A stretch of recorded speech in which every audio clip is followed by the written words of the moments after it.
ये हमारा सवाल है कि the enzyme which is not used during the beta oxidation of fatty acids.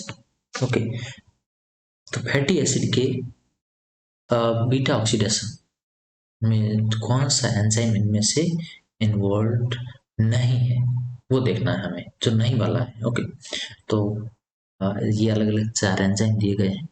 Okay, हमें क्या करना है, पहले बीटा ऑक्सीडेशन को देख लेते हैं कि क्या होता है। ओके, जनरली क्या होता है कि जैसे कोई लॉन्ग चेन फैटी एसिड है, राइट, मान लीजिए जैसे ये है एक कोई लॉन्ग चेन फैटी एसिड है। अब लॉन्ग चेन फैटी एसिड कोई भी हो सकता है, जैसे फॉर एग्जांपल कि पामेटिक एसिड है या कोई भी। ओके, तो इस तरह से ये कोई लॉन्ग चेन फैटी एसिड है। ठीक, अब क्या होता है, इस लॉन्ग चेन फैटी एसिड को जो है तोड़ा जाता है, सॉरी, इसको जो है कन्वर्ट किया जाएगा। क्यों? क्योंकि इसके साथ में कुछ मॉलिक्यूल्स आके जुड़ते हैं और कुछ एंजाइम भी जुड़ते हैं। ठीक है, तो एंजाइम इसमें कौन सा जुड़ेगा, देखो एंजाइम जो है वो मतलब जुड़ता नहीं, सॉरी, आके रिएक्ट करता है, और वो कौन सा है, थायोकाइनेज। ठीक है, तो यहाँ थायोकाइनेज आएगा और वो क्या करेगा, इसको जो है लॉन्ग चेन फैटी एसिड के साथ में यह क्या करेगा, जो किसी मॉलिक्यूल को जोड़ेगा, और वो मॉलिक्यूल कौन सा होता है, वो होता है आपके कोएंजाइम ASH। ठीक है, इसको यहाँ पर जोड़ देता है, इसके साथ में रिएक्ट कर पाता है, इससे क्या बन जाता है, फैटी एसाइल कोएंजाइम A। इससे बन जाता है fatty acyl coenzyme A। Okay, अब क्या हुआ, उस फैटी एसिड के साथ में कोएंजाइम में जुड़ जाता है, इस तरह से रिएक्ट करके एसाइल बॉन्ड के साथ में। ओके, ये बन गया। अब क्या होगा, अब यह रिएक्शन जो, अब यह जो आगे मॉलिक्यूल चलेगा, यह 4 स्टेप में चलेगा। ठीक है, यह 4 स्टेप में होंगे, कौन कौन से वो देख लेते हैं। ओके, तो स्टेप नंबर 1, ये 2, 3 एंड 4। ओके, तो 4 स्टेप में होगा। अब क्या क्या होगा इसमें, ठीक है, तो पहला यहाँ पर क्या बनता है, फैटी एसिड को एंजाइम ए से बनता है सीधा, यहाँ पर बनता है ट्रांस डेल्टा 2 इनोइल को एंजाइम ए। ठीक है, ट्रांस डेल्टा 2 इनोइल को एंजाइम ए। ओके, क्यों, क्योंकि यहाँ पर एक इंग बनता है, एक बीच में से वहां पर डबल बॉन्ड ओ आ जाता है, और इस तरह से यह एक स्ट्रक्चर बनती है। ठीक है, सेकंड पोजीशन पर रहती है, तो इसलिए डेल्टा 2, तो ट्रांस क्योंकि आमने सामने की पोजीशन पर होती है, डबल बॉन्ड हो इधर उधर जो है सामने एच हो जाता है डबल बॉन्ड के सामने, तो ये जो है ट्रांस डेल्टा 2 इनोइल कोएंजाइम ए बन जाता है। ठीक, अब ये जो बन गया अब इस से नेक्स्ट क्या बनेगा, इससे नेक्स्ट बनता है बीटा हाइड्रोक्सी एसाइल कोएंजाइम ए, राइट, इससे बनता है beta hydroxy hydroxy acyl coenzyme A. Okay, ये बन जाता है, राइट। तो अब बीटा हाइड्रोक्सी, क्योंकि बीटा पोजीशन पर जो है एक OH ग्रुप आ जाता है। ठीक है, तो इसलिए इसको बोलते हैं बीटा हाइड्रोक्सी एसाइल कोएंजाइम ए। अभी तक कोएंजाइम ए इसके साथ तो रहता ही है, एस को ए, इस तरह से। ठीक है, और फिर नेक्स्ट थर्ड स्टेप में क्या होता है, यह जो बीटा हाइड्रोक्सी एसाइल कोएंजाइम है ए बना है, यह किस में बदलता है, यह बदलता है कीटो एसाइल कोएंजाइम में। किस तरह का, बीटा टाइप है ये भी। ठीक है, इसीलिए बीटा पोजीशन पे इसका नाम भी बीटा जो है ऑक्सीडेशन है, क्योंकि बीटा पोजीशन पे वर्क करते हैं। तो beta keto acyl coenzyme A. Okay, ये बन जाता है क्यों, क्योंकि अभी जो हाइड्रोक्सिल ग्रुप बना था, हाइड्रोक्सिल जो बना, इसी हाइड्रोक्सी से कीटो ग्रुप बन सकता है इजीली। ठीक है, अगर आप डबल बॉन्ड ओ बना दो, उसमें से एक एच को हटा करके, तो कीटो बन जाएगा। तो इस तरह से क्या बन जाता है, beta keto acyl coenzyme A. ठीक है, ये बन जाता है।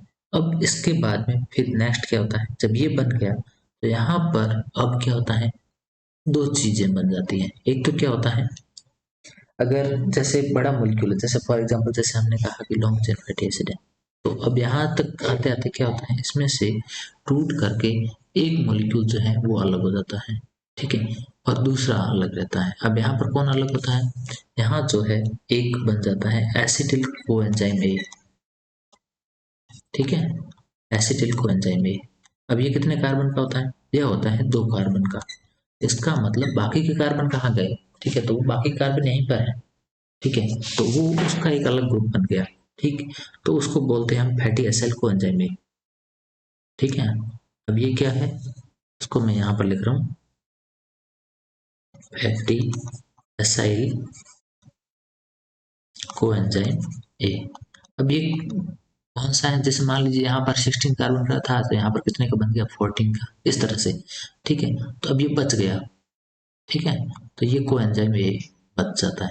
अब फिर ये क्या होगा, यहाँ से फिर वापस यही प्रोसेस इधर से चलेगा, ठीक है, तो मतलब ये तब तक घूमता रहेगा, बनाता रहेगा जब तक कि दो कार्बन के सारे मॉलिक्यूल नहीं टूट जाते। अगर कहीं यह तो इवन नंबर में है, अगर ओड नंबर हो तो उसके लिए एक अलग चीज है, जहाँ पर अभी हम डिस्कस नहीं कर रहे हैं, जिसमें 18 कार्बन का भी मॉलिक्यूल बनता है, ठीक है, तो ये जो है इस तरह से कंटिन्यू चलता रहता है, चलता रहता है जब तक कि वो कंप्लीट नहीं हो जाते, ठीक है, तो बाकी बचे हुए रिमेनिंग जो जितने भी कार्बन है, ठीक है, उन रिमेनिंग कार्बन का ये मॉलिक्यूल बन जाता है, और ये जो है प्रोसेस रिपीट होता रहता है, ठीक है, तो ये प्रोसेस जो है रिपीट होता रहता है कंटिन्यू। अब एसिल को एसिटिल को एंजाइम में बना, यह क्या करता है, एसिटिल को एंजाइम में जो बन गया यह आगे चल करके क्रेब्स साइकिल करेगा, ठीक है, तो ये क्रेब्स साइकिल के अंदर जाता है और एनर्जी बनाता रहेगा, तो इसका काम तो हो गया, इधर चलता रहा। अब बाकी के बचे हुए ऐसे घूमते रहेंगे। तो ये जो 4 स्टेप थे, ठीक है, इन 4 स्टेप में क्या क्या चीजें होती है वो देखते हैं, ठीक है, यानी एंजाइम कहाँ कौन सा काम आता है। देखो पहला जो प्रोसेस है इसके अंदर जो एंजाइम काम आता है, ठीक है, फर्स्ट स्टेप के अंदर इस एंजाइम को बोलते हैं एसाइल कोएंजाइम ए डीहाइड्रोजिनेज, एसाइल कोएंजाइम ए डीहाइड्रोजिनेज। अब आपको नाम से पता चल रहा होगा यहाँ पर क्या है, एक हाइड्रोजन जो है हट रहा है, ठीक है, तो इसलिए हम क्या कह सकते हैं, ये कैसा प्रोसेस है, ये डिहाइड्रोजनेशन का प्रोसेस है, ठीक है, तो इसको मैं यहाँ पर लिख देता हूँ, ये किस तरह का है, डिहाइड्रोजिनेशन, ओके, तो डिहाइड्रोजनेशन हो रहा है यहाँ पर, ठीक है। सेकंड में क्या होगा, सेकंड के अंदर आप देखो क्या पर यहाँ पर एक डेल्टा 2 पोजीशन पर इनोल ग्रुप इस तरह से बना था, ठीक है, ये जब वहां से एक हाइड्रोजन निकल गया तब। अब फिर क्या होगा, यहाँ बीटा पर एक हाइड्रोक्सी ग्रुप बन जाता है, इसका मतलब ये हुआ कि यहाँ पर कुछ और रिएक्शन हो रही है इन ऑयल टाइप की, ठीक है, तो इसलिए यहाँ पर क्या हुआ, जो ये trans two enoyl trans delta two enoyl जो कोएंजाइम है, इससे बनता है beta hydroxy acyl, beta hydroxy acyl coenzyme है, ठीक है, तो इसके अंदर जो एंजाइम काम आएगा वो आपके एंजाइम हो जाएगा इनोइल कोएंजाइम ए हाइड्रेटेज, क्योंकि यहाँ पर क्या हो रहा है, एक हाइड्रोक्सी ग्रुप, एक मतलब हाइड्रोजन हम एक्स्ट्रा दे रहे हैं, तो ये हो जाएगा आपके इनोइल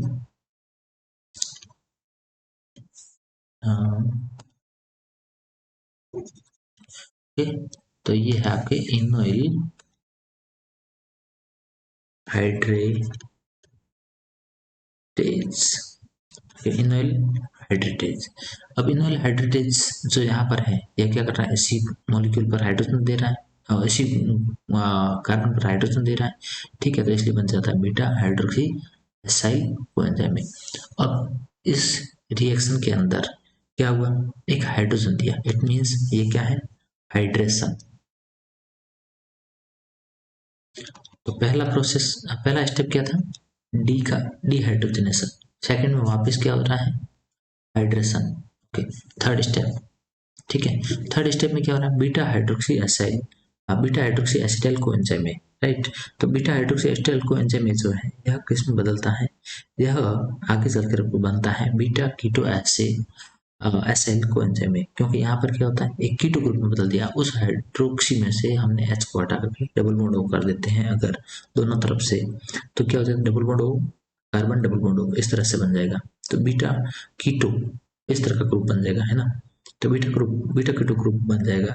और ये जो ग्रुप है ये क्या कहलाएगा, मतलब इसके अंदर जो एंजाइम है वो एंजाइम कौन सा काम आएगा, यहाँ पर एक एंजाइम काम आता है, इसको बोलते हैं बीटा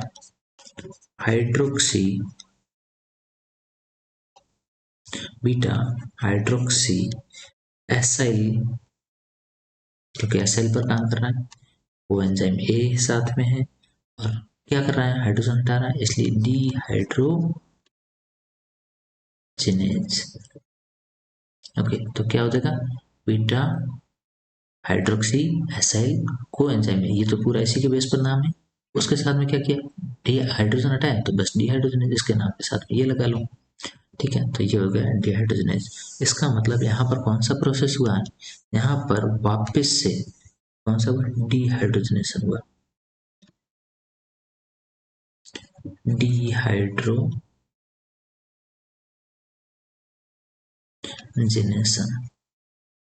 ओके, तो ये प्रोसेस होता है। नेक्स्ट, अब लास्ट फोर्थ वाला स्टेप, यहाँ पर क्या हुआ, बीटा कीटो एसाइल कोएंजाइम में ये क्या हुआ, कन्वर्ट हो जाता है, दो तरह से मॉलिक्यूल बनाता है। अब वापस से इसको क्या चाहिए, एक तो इधर 2 कार्बन का मॉलिक्यूल निकल गया, ठीक है, और पीछे वापस जो बच जाता है वो क्या है, फैटी एसाइल कोएंजाइम में। ठीक है, तो यहाँ पर ये क्या होता है, एक मॉलिक्यूल 2 में स्प्लिट हो जाता है। नहीं, यहाँ पर ये कौन सा स्टेप हो रहा है, स्प्लिटिंग, यानी हम इसको क्या कह सकते हैं, क्लीवेज टाइप का स्टेप है। ओके, और एंजाइम कौन सा काम आएगा, यहाँ एंजाइम काम आएगा आपके एसाइल को enzyme A acetyl transferase. Okay, acetyl transferase. Okay, अब एसिटिल ग्रुप को ट्रांसफर किया है, एसिटिल देख रहे हो आप, ठीक है। तो यहाँ पर इस तरह से मॉलिक्यूल ये बन जाता है, एसाइल कोएंजाइम है एसिटिल ट्रांसफरेज। ठीक है, इसी का ही एक और नाम है जिसको हम बोलते हैं थायोलेज। ओके, थायोलेज, ठीक है, जो कि यहाँ पर ऊपर नाम भी दिया हुआ था थायोलेज, आपने देखा होगा। ठीक है, तो ये जो है क्या है, थायोलेज। ओके, तो ये यहाँ तक क्लियर है। अब इस प्रोसेस को हम क्या बोलते हैं, इस स्टेप को क्या बोलते हैं, इसको बोलते हैं क्लीवेज। तो फोर्थ स्टेप इनका क्या होता है, क्लीवेज। यहाँ ये टूट गया। ओके, अब इन चारों स्टेप को मिला करके जो एक बार बार साइकिल हो रहा है, कंटिन्यू घूमता जा रहा है, इसको बोलते हैं बीटा ऑक्सीडेशन। ठीक है, दो दो कार्बन से होता रहता है, बीटा पोजीशन पर होता है, इसलिए इसको बोलते हैं बीटा ऑक्सीडेशन।